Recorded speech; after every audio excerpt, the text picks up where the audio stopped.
Welcome to another infographic instant with Brian Michael. In this episode, we're going to be looking at Hong Kong's dual-track corporate governance structure.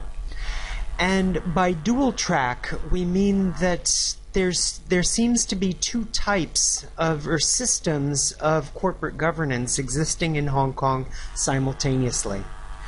In the previous videos, we have discussed the formal track.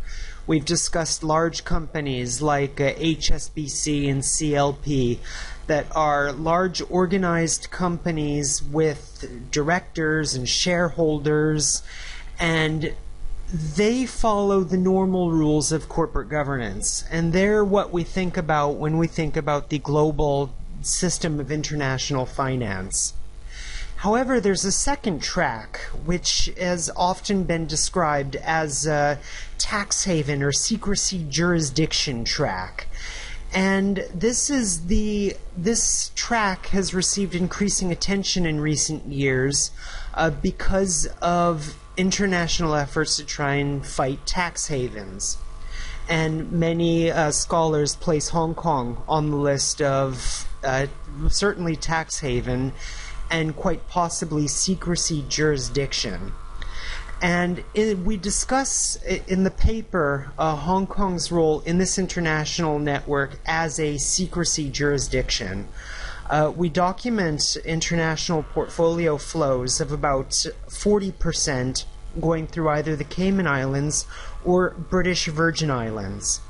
And we also know that many of Hong Kong's companies are in fact with registered offices in many of the locations that are defined as secrecy jurisdictions. Turning our attention to the infographic, we show the number of companies that are registered in different jurisdictions, and we see that by far the greatest number of these companies are located in the Cayman Islands and the British Virgin Islands. Coming up very closely on the pure headcount list is Bermuda, followed laggingly by the United States, the UK, China, Japan, and other major trading partners with Hong Kong. Therefore, we see very clearly that the location of these registered offices corresponds with the international financial flows that we see going in and out of Hong Kong's financial institutions. Now, many scholars see it as the topic either in black and white, and they say, well, Hong Kong is either a part of the international trading and financial system, or it's part of this tax haven system. But I think what we document in our study is that Hong Kong is part of a larger ecosystem where both tracks, if you will, exist simultaneously.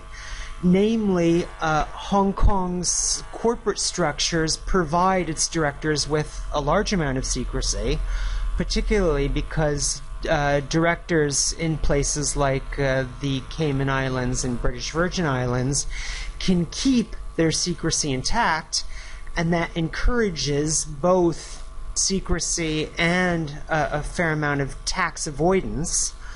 But also on the other hand, in the same way, we see large corporate enterprises producing services and transferring funds without this cloak of secrecy.